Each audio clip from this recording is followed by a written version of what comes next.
All right, so we got our test coming up on Thursday, right? So we'll get ready for that. We'll start going over that stuff tomorrow, I think. Okay. Let's see. We've got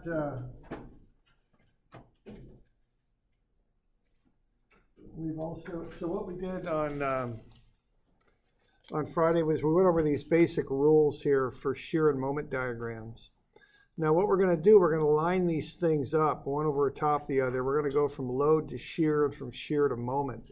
What we're doing here is integration, really. If you remember, the integral of load is shear and the integral of shear is moment. Okay, you can check those by going the opposite direction and taking a derivative of your moment equation. It should come out to be the shear equation. So, okay, so we've got that. And there's basic rules for doing this. And the rules, again, from load to shear are pretty much the same rules as when we go from shear to moment.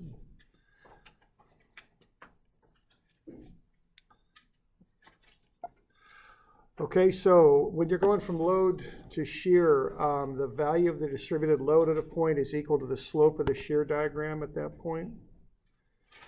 The change in shear between 2 points is equal to the area under the loading diagram. And then if you apply a concentrated load, you get an immediate change in shear of equal value with the same sign.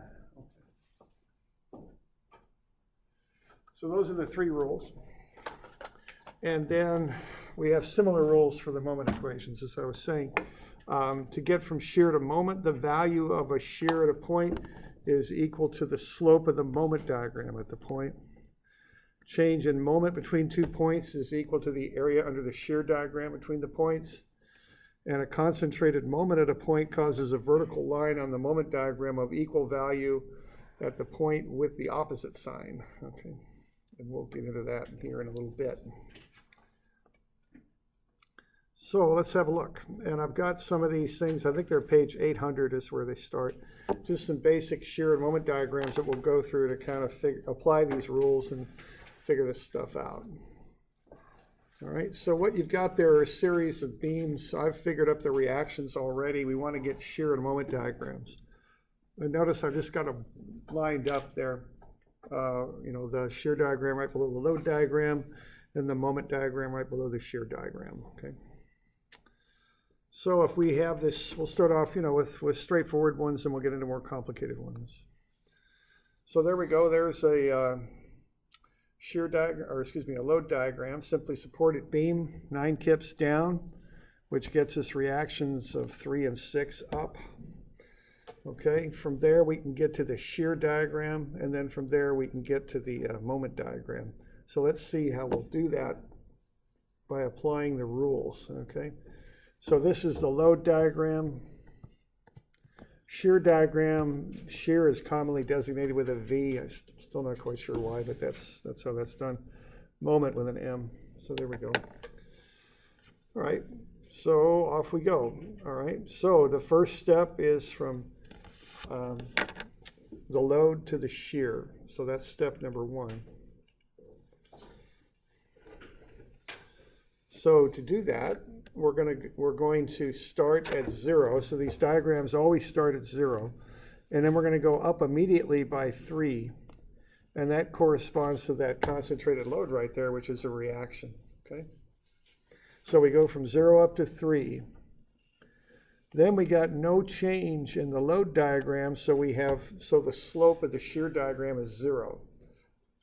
Okay, so there's nothing going on here. There's no distributed load. So the slope of the shear is 0. So that's going to get us over to 3 kips, 8 feet over.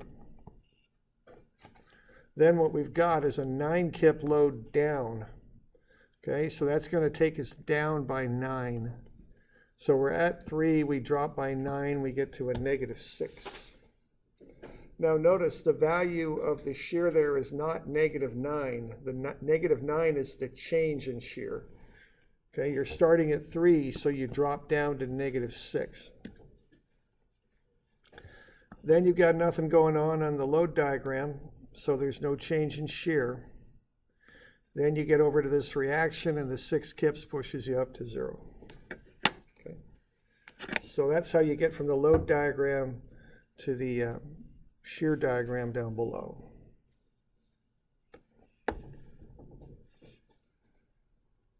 Got any questions on that? Okay. Doing all right? Okay. All right, now you'll notice now in the shear diagram we've got blocks now that we can find the areas of.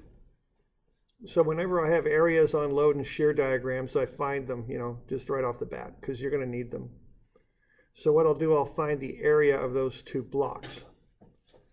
Okay, so I've got 8 feet and 4 feet for the spans. I've got a height of 3, so 3 by 8 is 24. That's the area of the first block. And then I got 4 on the other side times a -6, so that's -24 for the second block. Okay. Now I can go at this a couple different ways. Normally what I do, I just look at the area there. It's 24, so I'm going from 0 up to 24. Now I know where the 2 points are. I know this is 0 and that there was a change in in moment equal to the area under the shear diagram, and that area is 24, so that gets me from 0 up to 24. Now, I also know what that line looks like to get from one point to the other, because I know the value of moment there is +3, so that's equal to the slope. So the value of the moment diagram is the slope, the value of the shear diagram is equal to the slope of the moment diagram. Okay? So that has a constant slope because the value on this line is everywhere 3, right? This stays right at 3, so this slope stays right at 3. That means it's a straight line going from 0 to 24. Okay, good with that?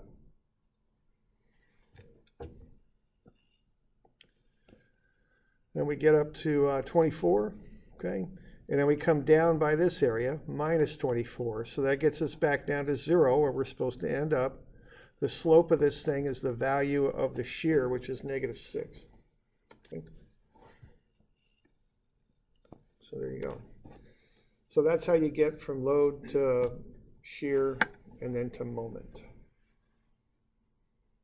Got any questions on that?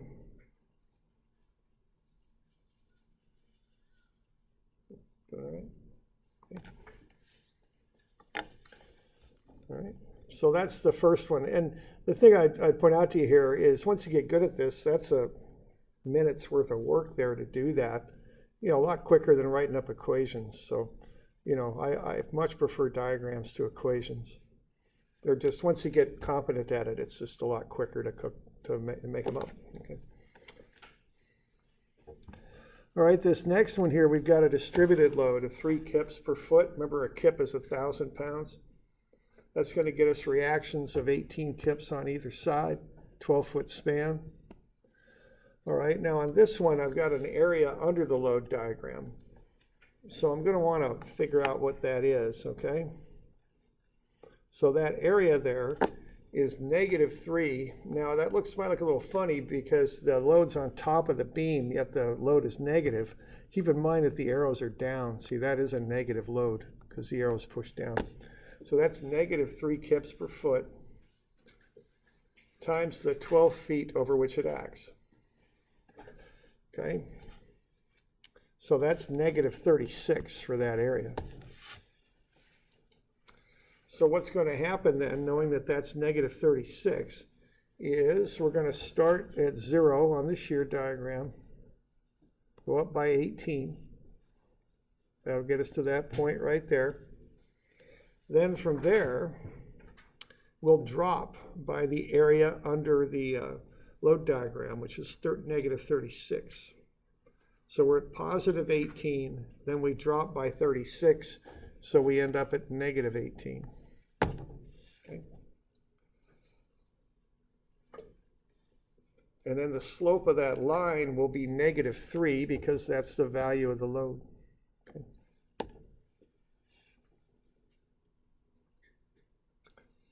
Y'all okay with that?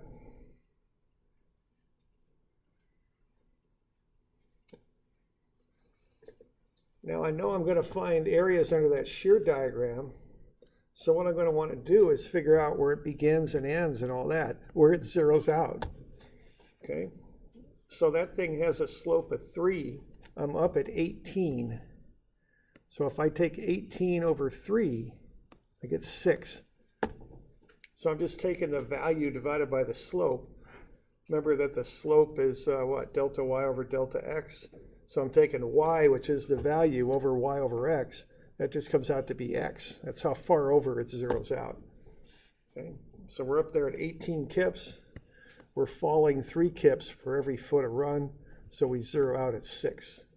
So this dimension right here, which is the base of that triangle on either side, is 6. Okay. And I want that so I can get the area of those triangles. Okay. You good with that? Any questions on that bit?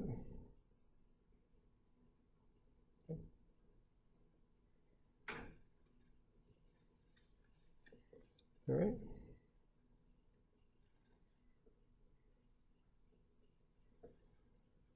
Okay, so now I want the area of those triangles. They got a height of 18, a base of 6. They're triangles, so I put a 1/2 in front of the area, and I get an area of 54 and negative 54.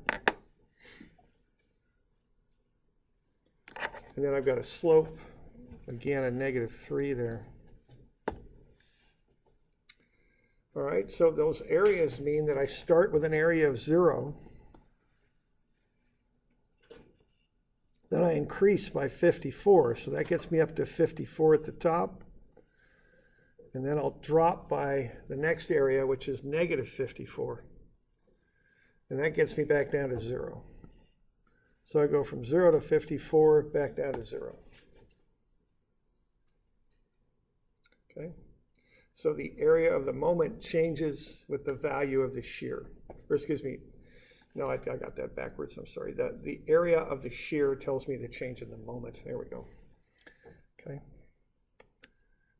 So the area under the shear diagram tells me how much the moment changes. Now the rate of change kind of changes. You'll notice that large area there gets much smaller as you start working your way across to the right. So that's reflected in these slopes. So if I want to get the shape of this moment diagram, I look at the slopes, which are the values of the shear. So I'm starting with a positive slope of 18. At the very top, as you learn in calculus, where I've got a local maxima, I got a slope of 0, and then I end up with a slope of negative 18. So that gets me that concave down shape. Okay, like so.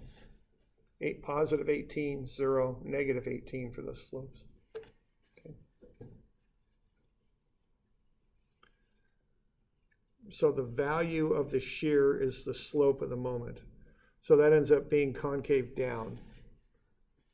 Positive slope, 0 slope, negative slope.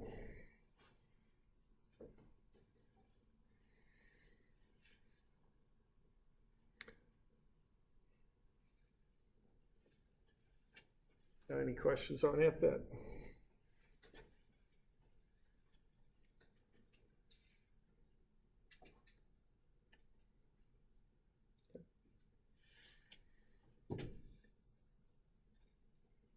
All right. So those are two kind of basic things that happen there, all right? So notice that, on that simply supported beam with just a concentrated load, it's just blocks. You kind of go down, your shear diagram changes in blocks, and that leads to a triangular moment diagram, whereas this distributed load, your shear diagram changes in triangles, and that leads to really what's a parabolic curve for the moment diagram. So what you're doing there, you're doing graphical integration. So each step of the way, the power on the exponent goes up by 1 as you do those integrals. So for instance, on this one, we've got y equals x to the 0 for that equation. Then it's y equals x to the 1. This is just y equals something times x, a constant times x. And then here we've got y equals x squared. Okay. So each we're kind of going up a degree, I think that's the term, on the exponent for each step of the way. Okay.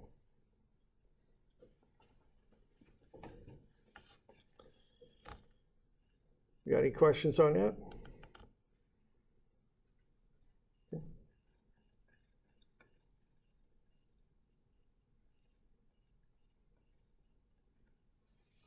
Okay. Right now, the next one here is a little trickier. We put the two diagrams together. So we got 3 kips per foot and then a 9 kip load out there at 8 feet. So those reactions are unbalanced this time. We got 21 and 24. Okay. So on that shear diagram, I'm going to go from 0 up to 21. Okay. So that'll be the first thing that I do.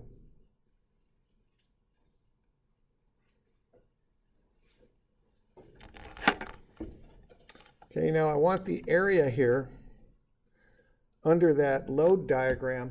Now I'm going to look ahead here. There's kind of what I call a break point right here at 8 feet.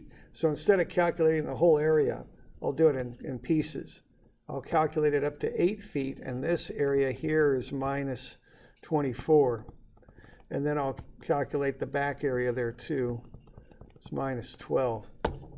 Okay. So I'm going to get the area on either side of that big load, because I know that big load is going to give me I'd call it a break point. A more formal term might be a discontinuity. I don't know whatever you want to call it there. Things change pretty radically at that load. Okay.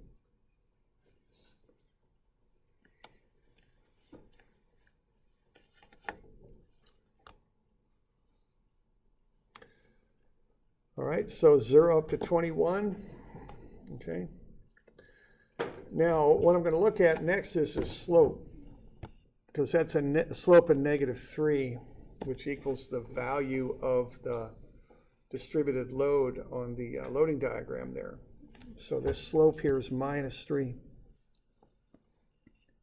I'm at 21, so if I take 21 kips, which is my height, and I'm dropping at 3 kips per foot, what that means is I'm going to hit 0 at 7 feet. 21 over 3 is 7. Okay. So that line will zero out at 7 feet from the left-hand side.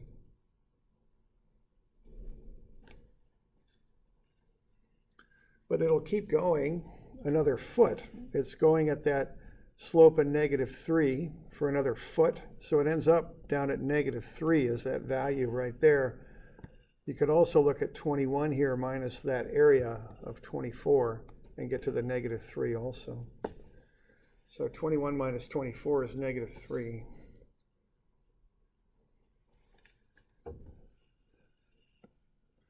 Then I'll drop by 9 and I'll get to -12. So -3 minus 9 is -12. Okay. So that concentrated load drops me from -3 down to -12. And then I've got this back area here of -12 again. So I'm at -12 and I drop by -12. That gets me to -24. So all of this is happening with a slope of -3 because that's the value of that distributed load all the way across the beam. So it is a discontinuity. I mean, I'm just going straight down at that, or at an angle there with a slope at -3. Then I got that little jump on account of that concentrated load. Then I just continue on with that -3 slope. Okay. And then I get to 24, and that kicks me back up to 0. Okay.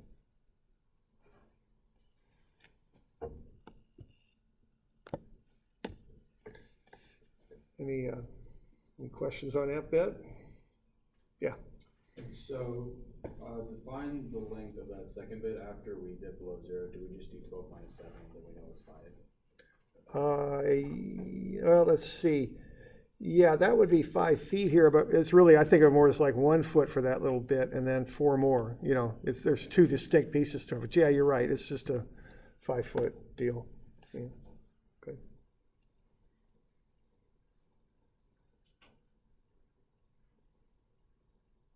Right.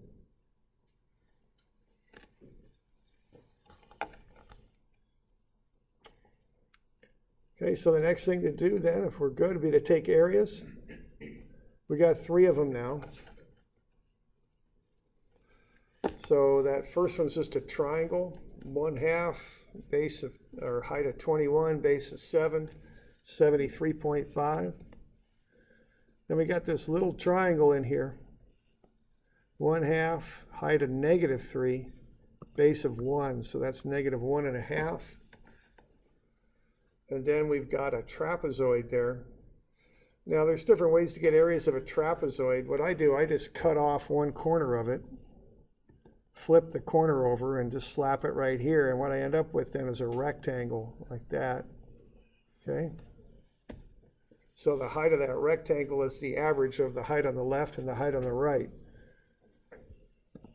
and then I multiply that by the base to get the area.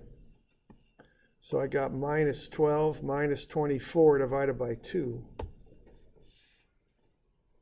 Okay, so I'm just taking the average height and then multiplying that by the base of 4.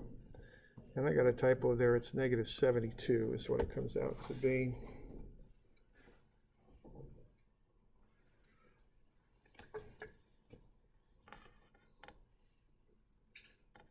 All right. So now I got those 3 areas, -73, or excuse me, +73.5, -1.5, and -72. So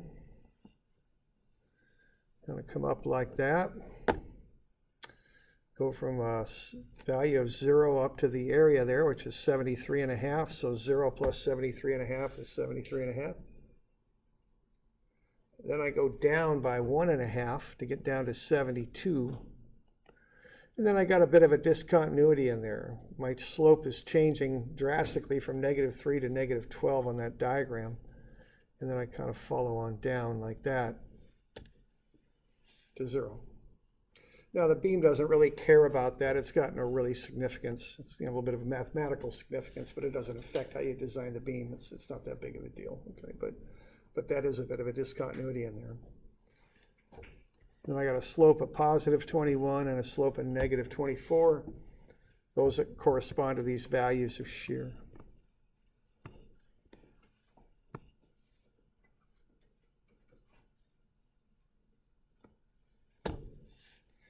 And let's see, slope is 0 at the top. Okay. We all doing okay with that? Okay.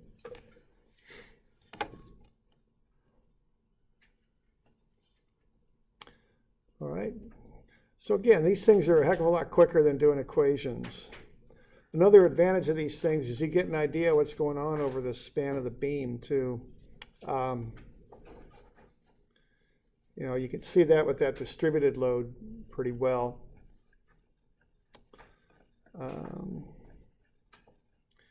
When you design beams, you look at shear and moment. You can see which one governs. Quite often it's moment that governs, not always, but often.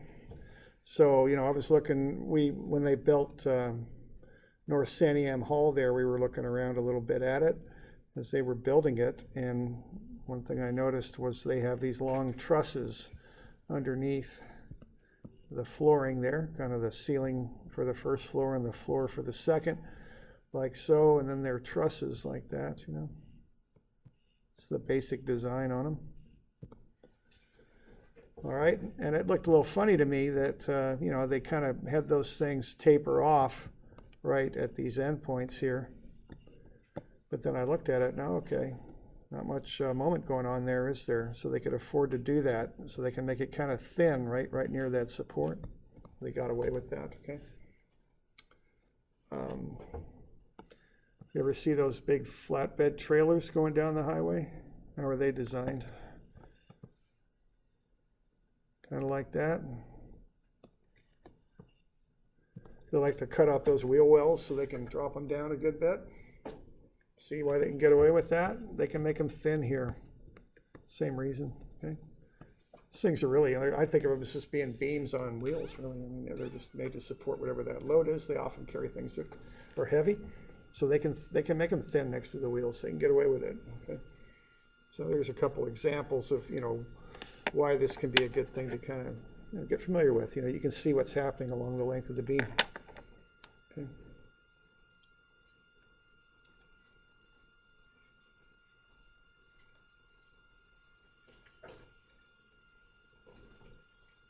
Done all right with that?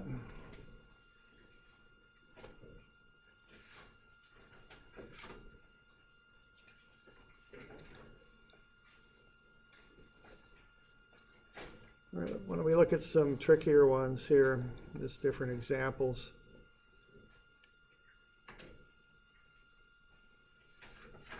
So the next page has a little bit more advanced ones. So what we got there next is a distributed load with a couple at 5 feet over. Now what that couple does, it's like you got a wrench on there, like a T-bar wrench, and you're just turning it like that. So what you do is you slam this side down harder on that support, so it pushes back harder. So notice the reactions are quite a bit out of balance now, even though you got that distributed load. Okay? So that couple doesn't affect the force reaction, or the forces, other than they do. It does affect the reactions. Notice it doesn't really change the shape of the diagram though. It's got the same slope and everything as the distributed load did on the previous page. It's just now that whole diagram's been picked up essentially by 6 kips. Okay, so it's just been raised up. Throws off the 0 point. It throws off a few different things here, but those couples are kind of funny that way. Okay. So what this couple's going to do here is a couple of things. First thing it does, as I mentioned, is it throws the reactions out of whack, and that affects the shear diagram.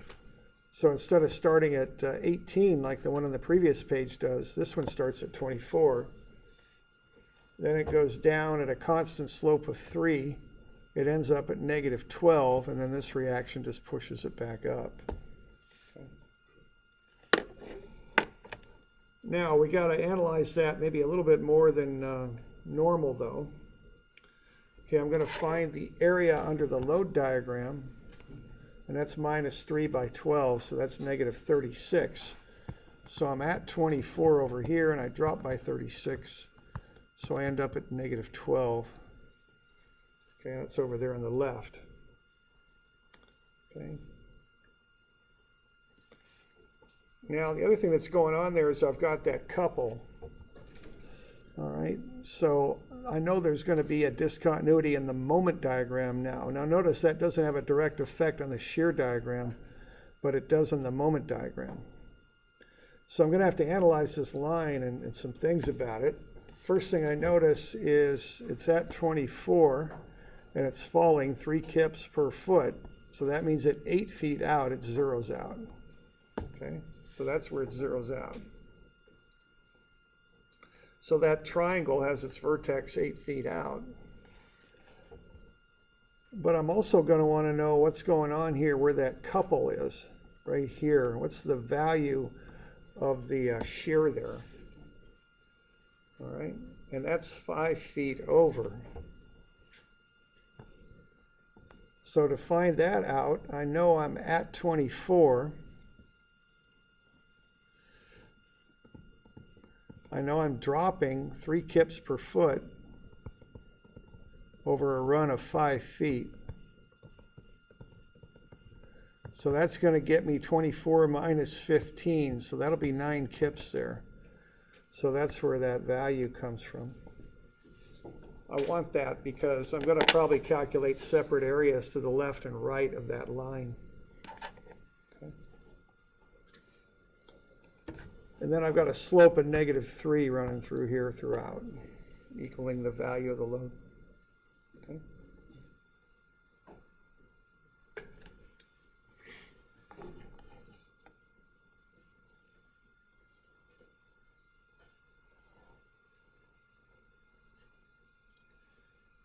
All right. So what's going on here is I'm going to go 5 feet, calculate that area, then I'll go 3 feet more to where it zeroes out, because 5 plus 3 gets me 8. That's where it zeroes out. So I'm going to find that first area for here, because I know I got that discontinuity coming up in the moment diagram. So that'll be 24 plus 9 over 2 times 5. That's 82.5. Okay, that's the area here. That next area right there will be 13.5. That's a triangle. 1/2 times 9 times 3. And then that last area on the far side is 4 by -12, and take 1/2 of that, so that's -24, this last area. Okay, so I find those three areas. All right.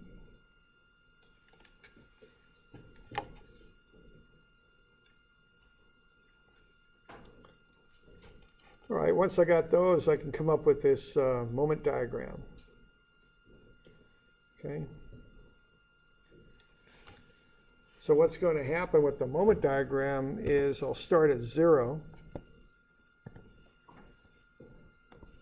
Then I'll go up to that value of the first area, which is 82.5. Okay, that's this first area.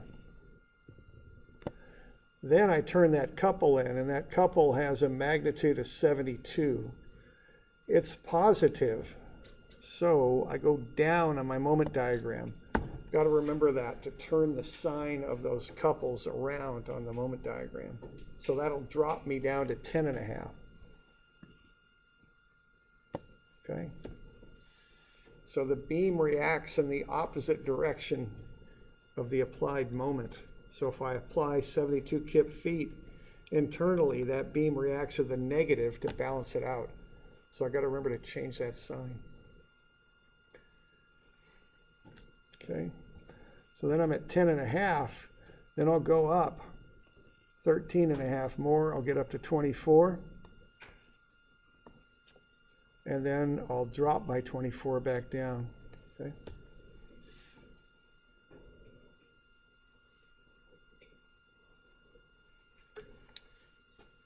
So that's what's happening there.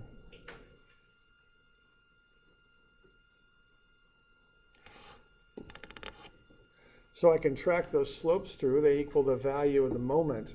Slope of 24 on the left, that gets me going up. The slope flattens out, but not entirely. It gets to 9. Kind of then the whole diagram gets pushed down 72 and then just continues on in its parabolic shape. So that slope will hit 0 at this second maximum here and then go back down. That final slope's -12. Okay.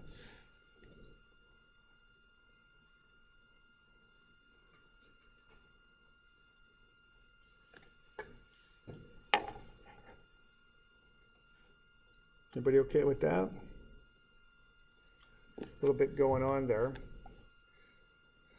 So the effects of that couple are to change the reactions, and they also cause that discontinuity there in the moment diagram.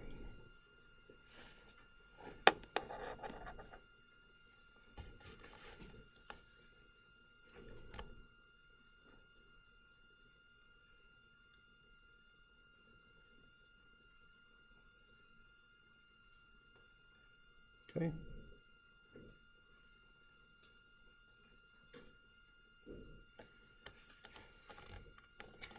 Okay, a couple more. Cantilever. Okay, so a cantilever there has a moment reaction and a force reaction. This one's kind of funny. It's got an upward load on it. So the reaction here is down, and then we got a couple reaction going on there too.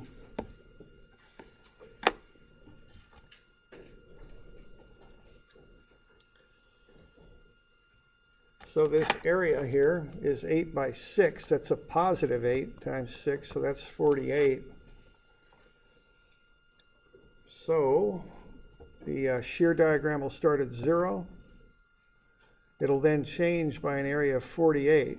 So that slope will be 8. It'll go from 0 in a straight line up to 48. Then this final slope here is 0 across. Okay, for the second half there, for that next 6 feet, there's no value of distributed load here on the beam. So there's no change in the shear, it just goes straight over. Then that reaction there pushes it back down to 0. Okay.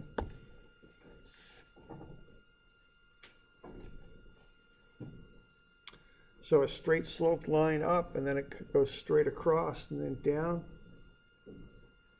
Okay.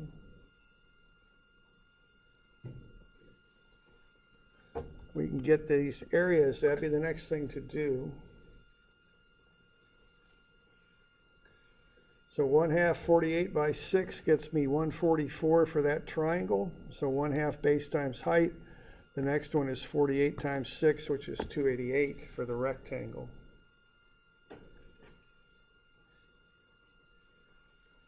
So we start at 0.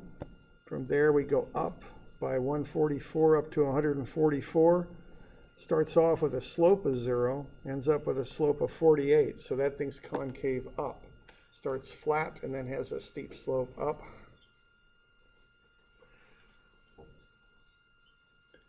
Okay. And from there it holds that slope of 48, equaling this value here on the shear diagram. And the area changes by 288, so that gets us up to 432 there at the top. All right. Okay. Now, what's happening for both of those values is they're getting pushed back down to 0. So here we have this reaction going down at 48 for the shear, so that gets your 48 shear down to 0. Notice they go in the same direction. And you also have a positive couple there of 432. What that does is change sign. So the moments change sign, and that goes down by 432, back down to 0. Okay.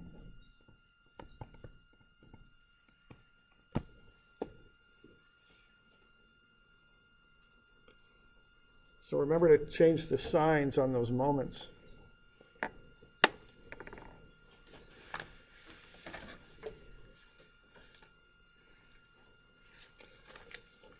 Do y'all have a page 811 in there?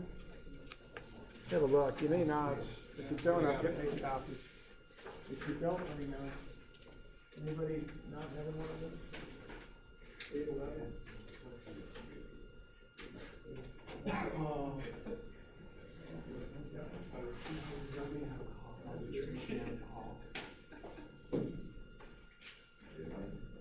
Okay, there you go. You're going to need that for this next one.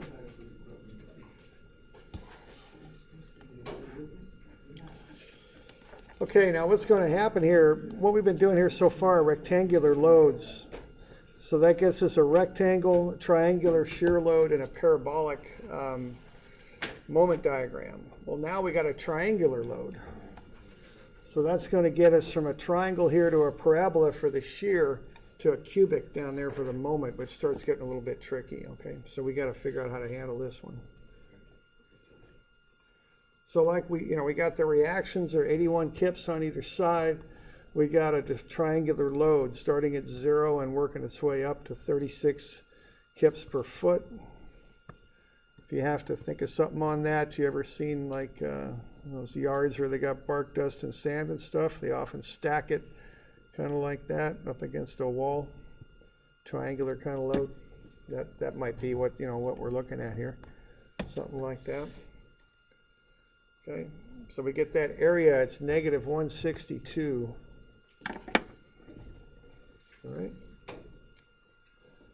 So we got the area, and we got the changing values of the load there, and we got 81 left and 81 right. So let's see what we got. Okay, we'll get down to a shear diagram here. Okay, start at 0. Kick up by 81.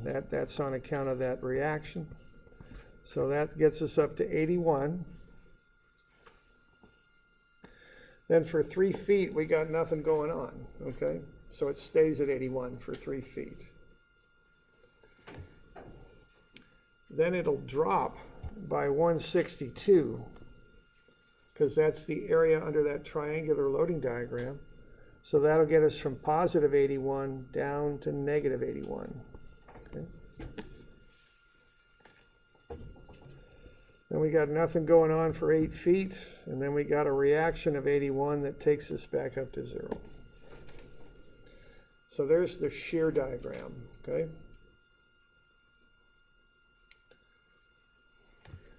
Now the next step's going to be a little bit more challenging, though, because we got to know what this area is here to get to that moment diagram.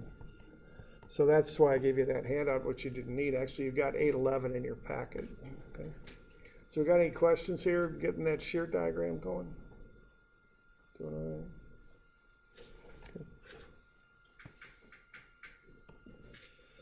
all right? Okay. All right.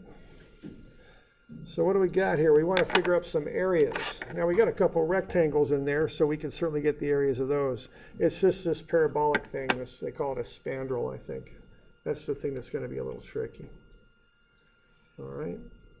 So we get these initial areas. I'm not too worried about those. So this one is what? 81 times 3?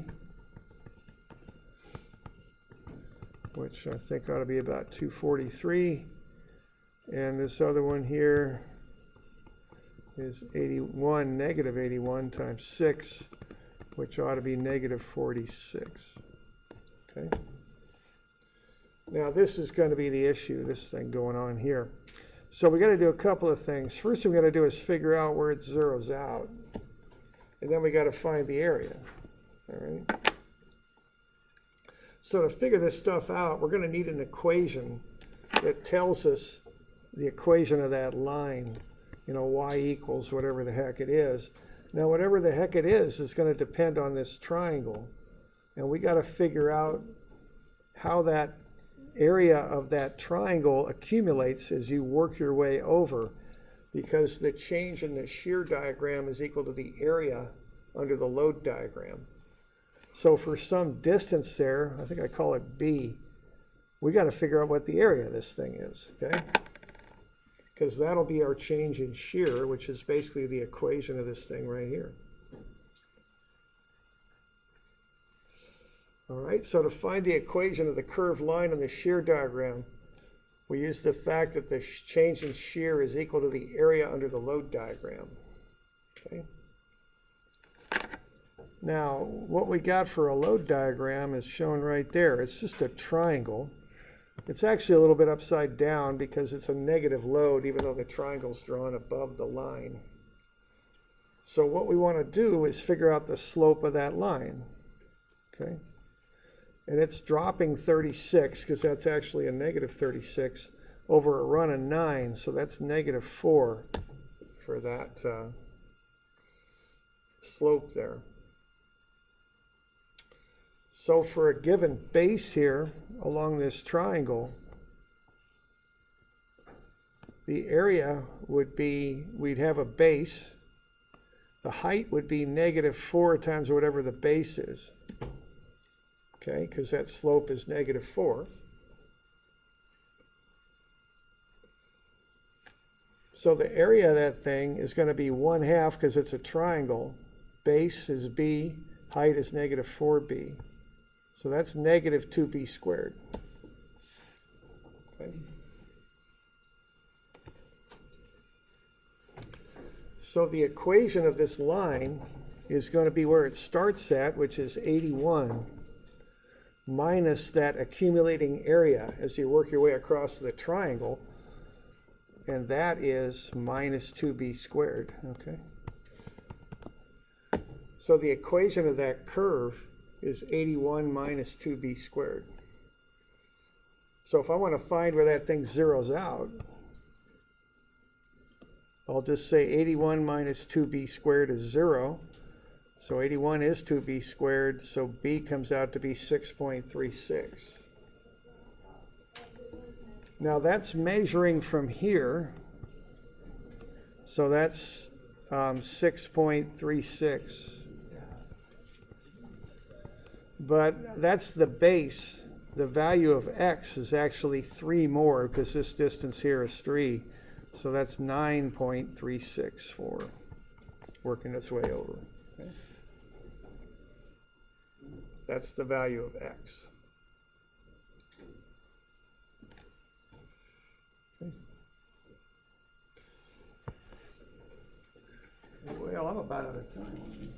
Finish this, well, we won't finish it tomorrow, that's for sure. Why don't I, let's keep rolling here. I'll get you some of these to do for Friday.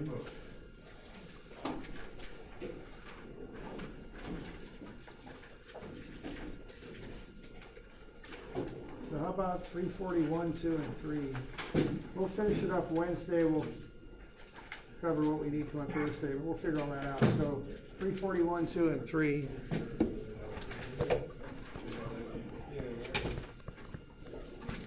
Okay, so we'll start with that test review tomorrow if you got any questions on it, okay?